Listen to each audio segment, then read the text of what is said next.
Everyone wants to identify the bag that they carry, whether it's a purse or a tote.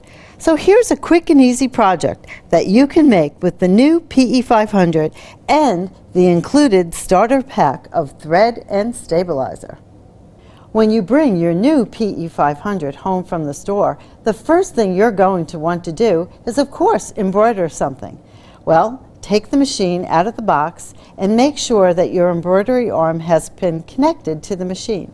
Next, turn on the machine.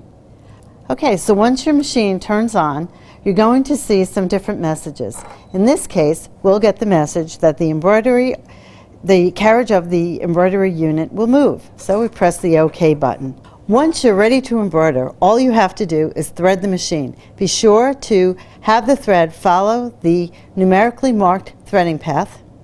And then when you get down here to number 5 and 6, you'll have the thread set in the pre-tensioning device, and it's ready to use the automatic needle threader. Just simply depress this lever and the thread will pass through the eye of the needle and the machine will be threaded automatically. When you're ready to embroider, you will want to have found a piece of fabric that you can put in your embroidery hoop.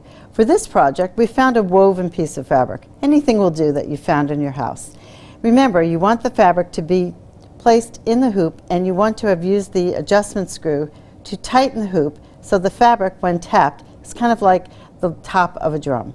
Next, we're going to slide the hoop underneath the presser foot, and we take these pins and we drop them in to the U-shaped frame here, snap it into place. And for this project, we're going to take the piece of stabilizer. Very important. Stabilizer is the key to success for most projects. You're going to simply slide, if you will, the stabilizer underneath the fabric in place. Now we get a very informative screen here. We'll see where our built-in designs are, our lettering fonts are, our frame patterns, memory pockets, USB connection, and also moving the hoop back for storage. Let's see, on this project we need to have a B for our luggage tag. So I'm going to go in here and select the fonts. I'm going to select the letter B, and then I'm going to say, let's do this. In this case, we're doing the large size. And then we're going to say, okay, next we're ready to embroider. So all I have to do is drop the presser foot. I can just turn on the button and have it start embroidering.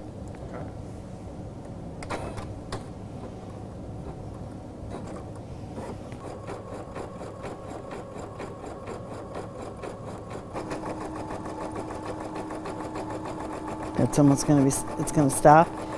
It's going to do a reinforcement stitch and then it's going to cut the thread. Okay. When my B is done embroidering, the next step would be to press this hoop here on the right. That deletes the design completely. I'm back to the screen again, and the next part of the luggage tag requires that I select an image that kind of works like the opening to pull the ribbon through. So in this case, I'm going to use a 0. And I found a good 0 here in this font collection on the top left. And then I'm simply going to go through and say, I want to do the medium size. Then I will press the arrow key, which lets me scroll through until I get to the numbers. Then I select the 0. Now, I want to be sure of where the 0 is going to embroider. So I will simply press Adjust and then Layout. Now I see a different screen. This is kind of like a map. What I want to do is move that 0 over to the left. So I can simply use my arrow keys to move it to the western direction, if you will. Let's bring it back. And in this case, I get a lot of information on the screen. In fact, this design now is in the -3.5 quadrant. So all I have to do after this is simply depress the presser foot, which is here in the middle of the machine, right behind the needle. And then I see the green light come on. I press my green light, and the 0, which will become my opening to pass my ribbon through, will start embroidering. Now, remember, this is a key holder or a luggage tag, and this has a back to it, remember? So I need to slide another piece of fabric underneath the hoop, if you will, so that I have that fabric in place so that when I create my luggage tag, it has a back to it that's hidden. No longer can I see the embroidery from my lettering. So once I've slid that into place and I have the 0 selected that I'm going to use as my opening image, I then simply press the green button for go, and it will start to embroider that opening for me.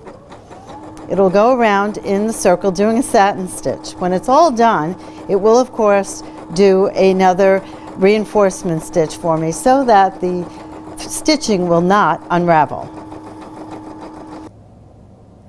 When that's done, the next step would be to press this icon on the right, which is kind of like a hoop with an image in it. It deletes the design. I'm ready to select a frame pattern.